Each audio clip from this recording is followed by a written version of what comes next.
उस भविष्य पुराण का पाठ भी भगवत कृपा से हम कर चुके हैं, भूल पा रहे हैं। उस भविष्योत्तर पुराण में लिखा है कि धर्मराज युधिष्ठिर महाभारत युद्ध के पश्चात महाभारत युद्ध में विजय प्राप्त करके जब भगवान श्री कृष्ण द्वारिकाधीश की कृपा से चक्रवर्ती सम्राट के पद पर विराजमान हुए और धर्म पूर्वक शासन करने लगे, किंतु उनका मन सदा व्यथित रहता था कि मैं बहुत बड़े संहार का कारण बना। कुरुकुल का तो संहार हुआ ही, स्वजनों का संहार हुआ, लाखों सैनिक वीर मारे गए,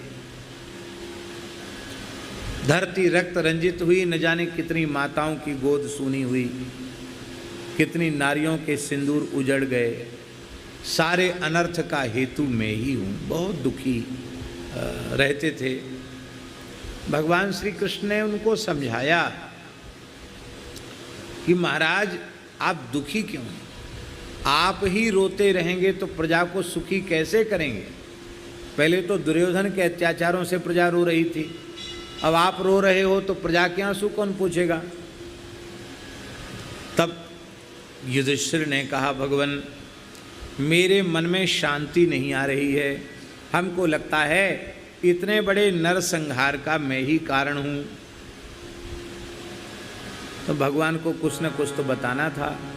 भगवान ने कहा कि कार्तिक कृष्ण पक्ष की जो द्वादशी तिथि है उसको गोवत्स द्वादशी कहते हैं। इस गोवत्स द्वादशी का तुम व्रत करो और सवत्सा गाय की पूजा करो, इससे तुम्हें शांति होगी, तुम्हारे संपूर्ण पाप नष्ट हो जाएंगे और गोमाता की कृपा से तुम्हें परम शांति आएगी। और भगवान ने एक कथा सुनाई गोवत्स द्वादशी की, बड़ी प्यारी कथा है, भगवान श्री कृष्ण के मुखारविंद से कही गई कथा है। एक समय की बात है, भगवान शंकर पार्वती जी के साथ महर्षि भृगु की गोभक्ति की परीक्षा करने के लिए ब्राह्मण का वेश धारण करके भगवान शिव भृगु जी के आश्रम में पधारे। पार्वती जी को तो कहा कि तुम गैया बन जाओ, पार्वती जी तो गैया बन गईं, और कार्तिकेय जी को कहा कि तुम बछड़ा बन जाओ, तो कार्तिकेय जी को बछड़ा बना लिया और जगदम्बा पार्वती अन्नपूर्णा को गौ माता बना लिया और ब्राह्मण बन गए शंकर जी। भृगु जी के यहाँ जा कर के बोले, देखो जम्बू तीर्थ क्षेत्र में हम स्नान करने जा रहे हैं, 2 दिन बाद लौट करके आएंगे, तब तक हमारी गौ माता की और हमारे बछड़े की आप रक्षा करें। भृगु जी ने कहा बिल्कुल ठीक है, स्वीकार कर लिया। और वो ब्राह्मण वेशधारी शंकर जी अंतर्धान हो गए और अंतर्धान हो करके और स्वयं ही शेर बन के शंकर जी आए, सिंह बन के शंकर जी आए और गोमाता को पकड़ने के लिए झपटे। तो भृगु जी की गोभक्ति पर प्रसन्न होकर के ब्रह्मा जी ने भृगु जी को एक घंटा दे दिया था, इस घंटा को बजाओगे तो कोई भी हिंसक जीव आपके गोवंश पर आक्रमण नहीं करेगा। तो भृगु जी के पास जब धरोहर के रूप में शंकर जी पार्वती जी को गैया बनाकर और कार्तिकेय जी को बछड़ा बनाकर छोड़कर गए, वो तो महाराज घंटा पकड़ी बैठे थे भृगु जी महाराज। शंकर जी जैसे ही आए सिंह बन के दहाड़ते हुए, तो तुरंत उन्होंने घंटा बजा दिया। अब घंटे को तो वरदान था, तो शंकर जी सिंह रूपधारी शिव जी को भागना पड़ा, सिंह भाग गया और वहाँ न गैया न वहाँ बछड़ा, वहाँ तो शंकर पार्वती और कार्तिकेय जी प्रकट हो गए। ऋषियों ने भगवान शिव का अभिषेक किया।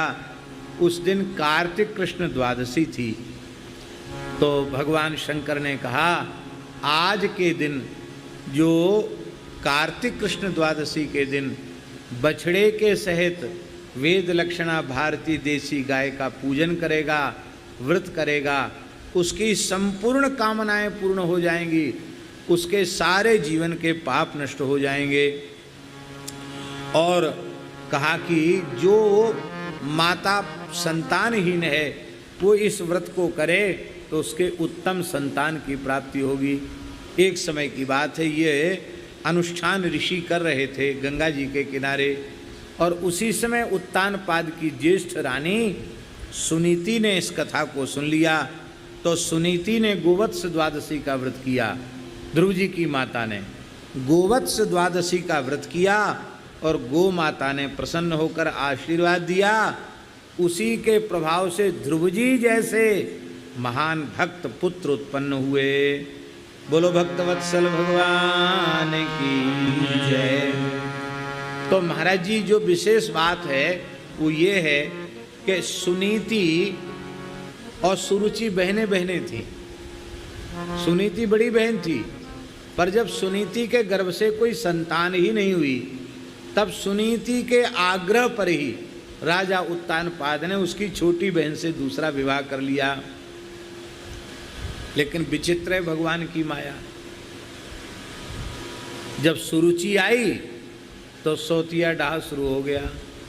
डाह का कारण क्या था कि सुनीति माता ने गोवत्स द्वादशी व्रत किया तो उसके गर्भ हो गया राजा की कृपा से। तो सुरुचि को बहुत बुरा लगा। उसको बुरा इस बात का लगा कि मैं ब्याह करके ही इसीलिए आई कि इसके संतान नहीं, इतने वर्षों से हुई थी तो मेरे हो जाएगी, पर मेरे तो गर्भ में कोई जीव आया नहीं और मेरी बहन के पेट में बालक आ गया। तो वह इतना द्वेष करने लगी कि उसने सुनीति के गर्भगत ध्रुव जी को मारने के लिए अनेक प्रयास किए। जहर तक दे दिया, महल से निकलवा दिया, विष दे दिया, लेकिन वो मरा नहीं, वो मरी नहीं सुनीति और न ध्रुव जी मरे। तब अंत में सुरुचि ने अपनी बड़ी बहन से इसका कारण पूछा। उसने कहा कि जीजी क्षमा करना, हमारे मन में आपके प्रति बहुत द्वेष था। हमने आपके गर्भगत बालक को नष्ट करने के बहुत प्रयास किए, लेकिन इसके बाद भी मैं नष्ट नहीं कर सकी। क्या कारण है? और देखिए आपके पुत्र का जन्म भी हो गया, तो मुझे भी कुछ बता दो, पूजा पाठ के मेरी भी संतान हो जाए, मेरी भी कोख में कोई बालक आ जाए। तब सुरुचि ने भी गोवत्स द्वादशी व्रत किया। उसके प्रभाव से उसको उत्तम नाम का पुत्र हुआ।